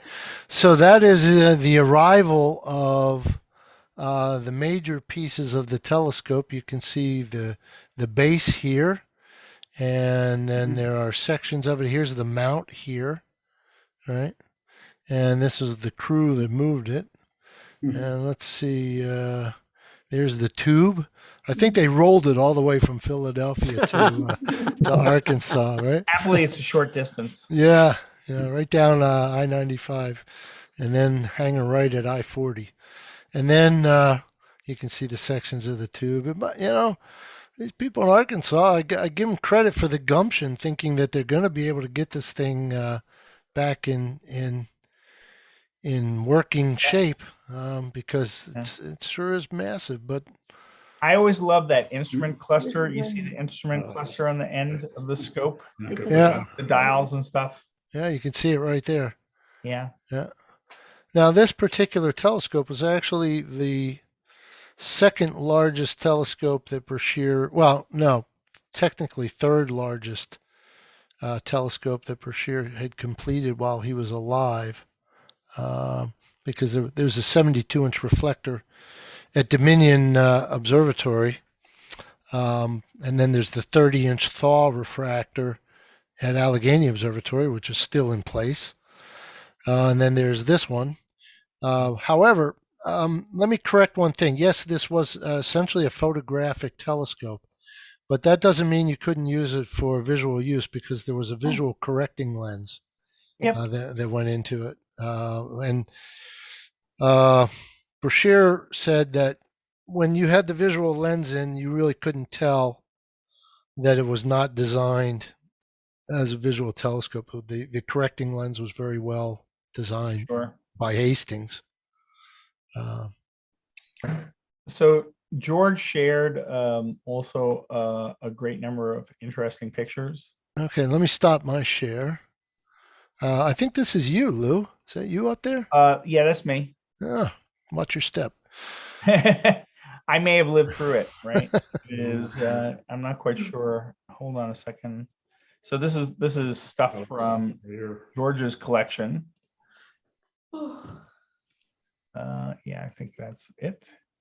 So just an incredible number of photos about all stuff. So some of these are, I guess, from the same stuff that Bart was showing. No, these are up here in Philadelphia. Oh, I got it. Yeah, you're right. There's the. They're taken on campus when they were taking the telescope out. Yeah.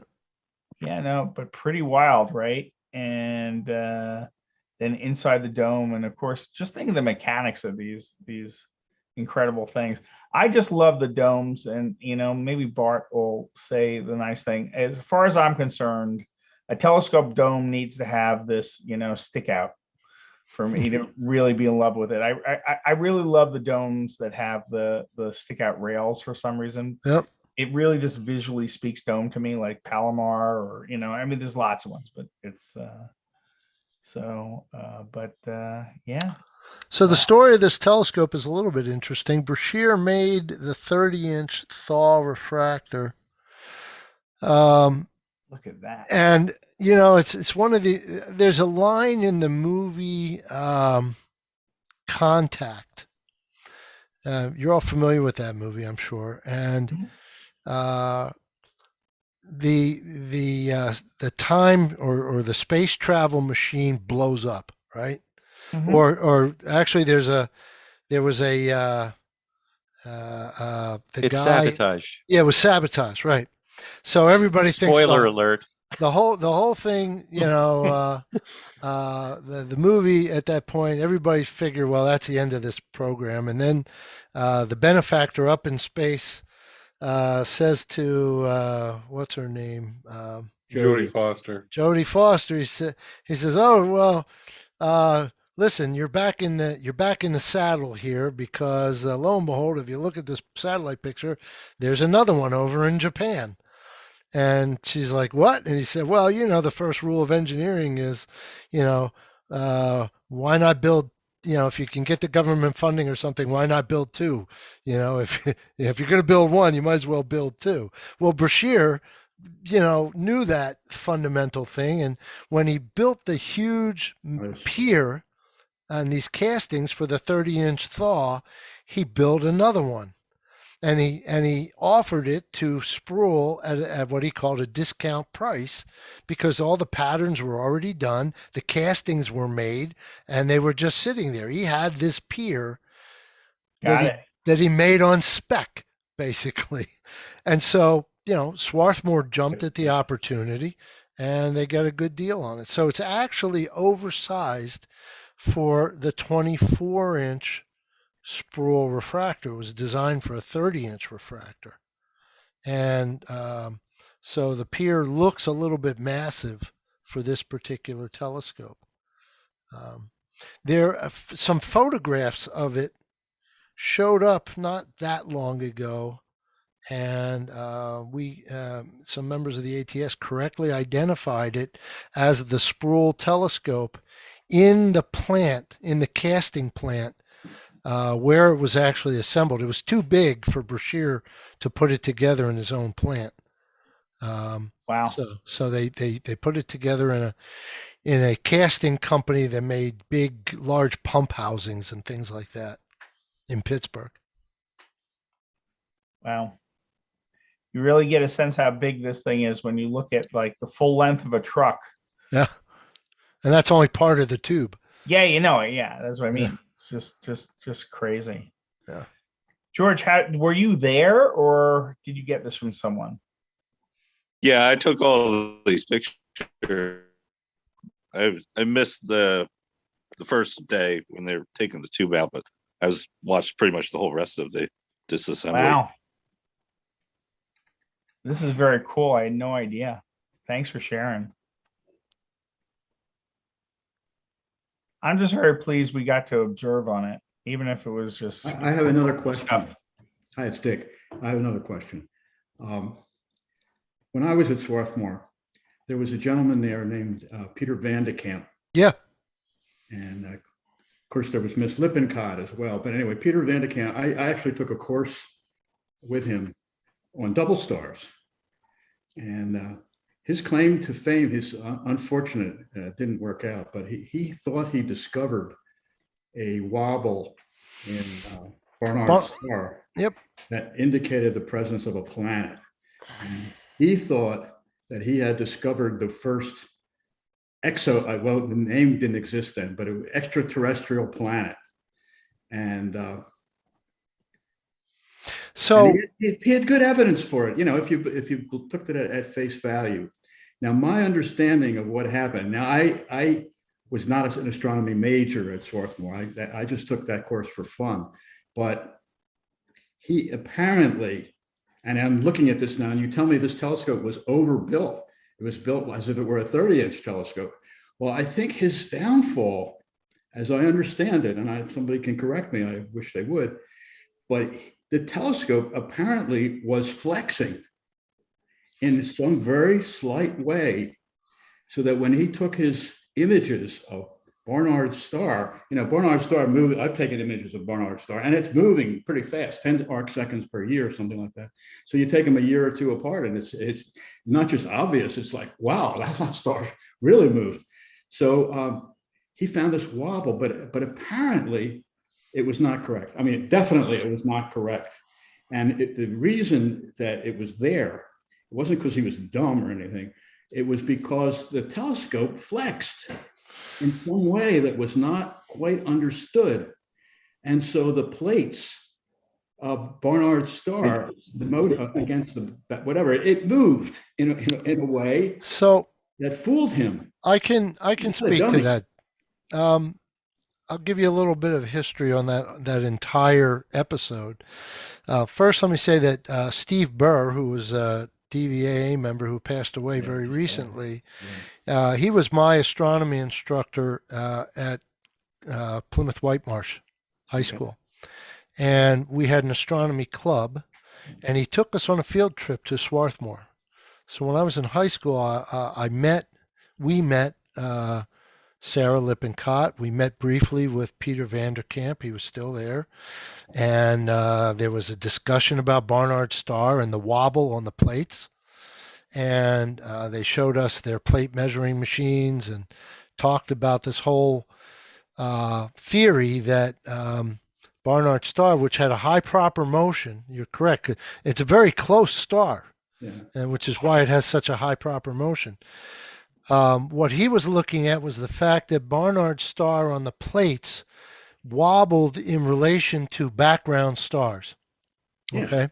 Now, he surmised that there is a gravitational tug and that there was periodicity, and therefore there was something revolving around it. Right. Okay. So great assumption or a great hypothesis.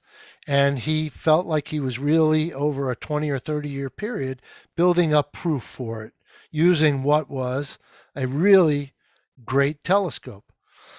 So along came a guy named George Gatewood at the University of Pittsburgh, also using a Brashear refractor, the 30-inch Thal refractor, which was considered probably the most accurate astrometric telescope in the world. And it was used for calibrating all other astrometric measurements in observatories around the world, including Lick and Yerkes and others. It was just that good. And he could not duplicate Vanderkamp's results. Nobody could. And this is a problem, as you know, in science, it's got to be falsifiable, right? Bad news, yeah. So it was bad news for Vanderkamp. So they took a really good look at Vanderkamp's results.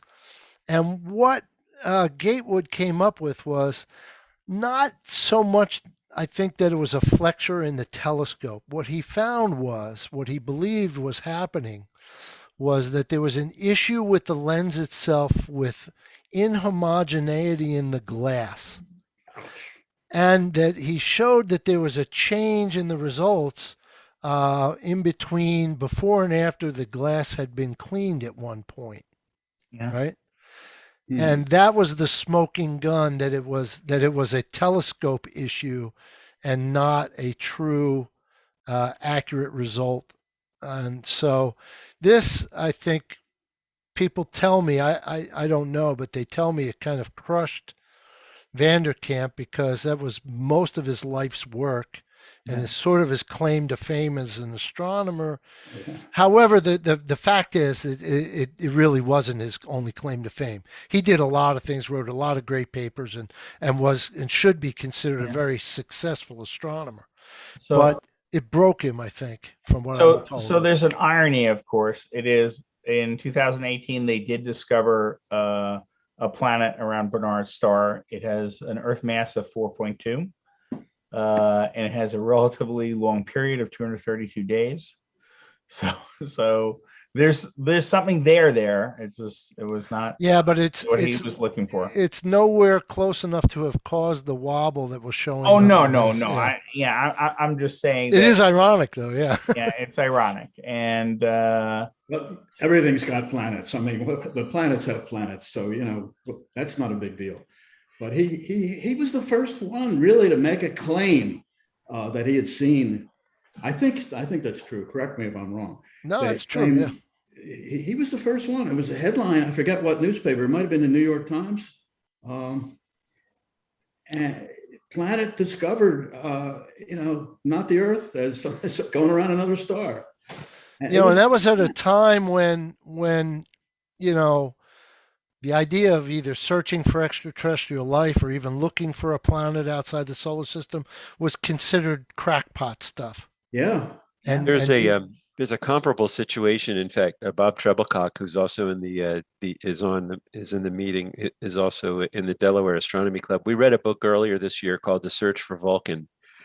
There was a French ophthalmologist who thought he discovered the planet Vulcan during a solar eclipse. And for a while he was heralded until, decades later, they said, no, he simply didn't see what he thought he saw. Nobody else could reproduce it. And it's a shame. It's a shame. Well, that's why it's science. You got to be able to reproduce it. Yeah. Right. Right.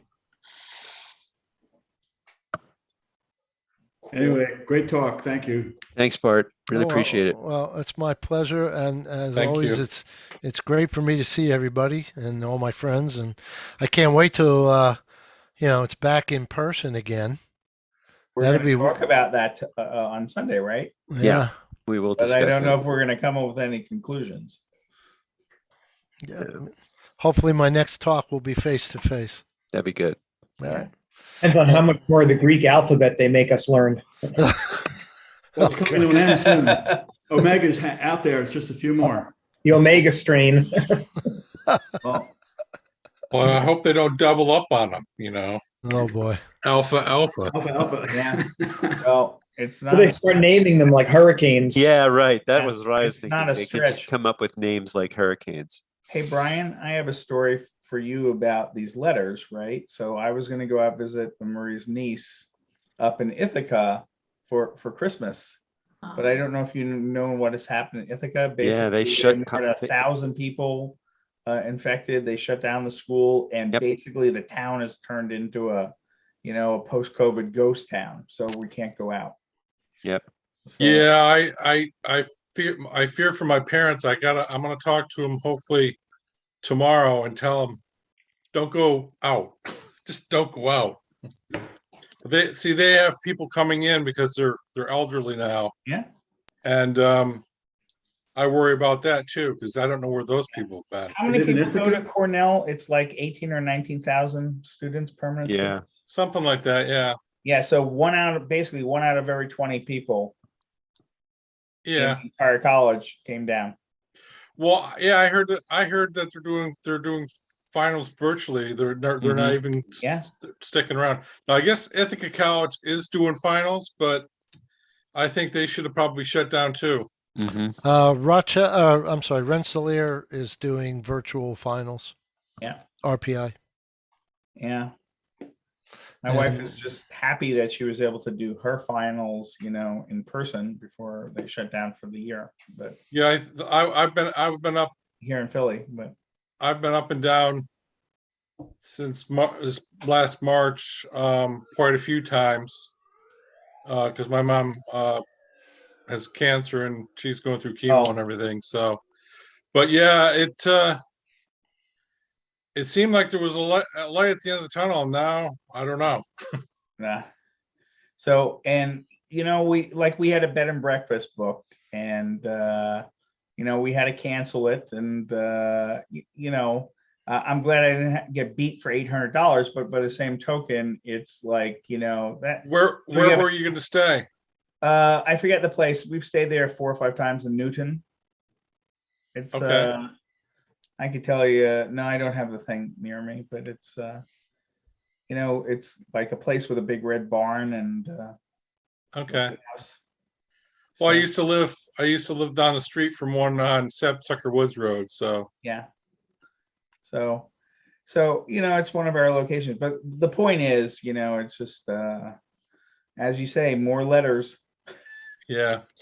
Hey, if only they named these with Chinese letters, we'd be totally okay, right? Oh, that would go over really well. Yeah, well, the conspiracy theorists, it's then they could call it the Chinese flu, but I still don't think that's the best approach. Yeah, well. So instead, it's the Greek flu? Yeah, right. Yeah, but it's really serious. We passed 800,000 official deaths. I mean, put that in perspective. It's certainly more than 1 million if you look at excess deaths. So that's 1 out of every 340 Americans, right? It's crazy. 1 million people. That the other number doesn't matter, but it's 1 million people. That's unbelievable. Yeah. Horrible. Well, that was one of the original projections. They said 1 million people or more, and we're probably, I think there's a good chance we'll probably hit that by the spring. Yeah, and again, Not stopping either. And again, we're not the only place in the world, but it's so. What other cheery things can we talk about? This is cheery. Brian, good wishes for your mom. Thank you.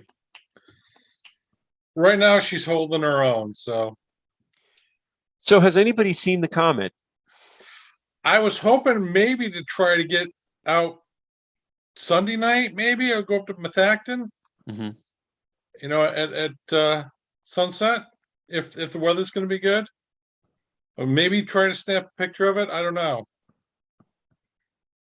Tomorrow's rainy and cold. What's the magnitude now? Last I saw it was like 4.8, maybe 4.7. It's gotten brighter. Wow.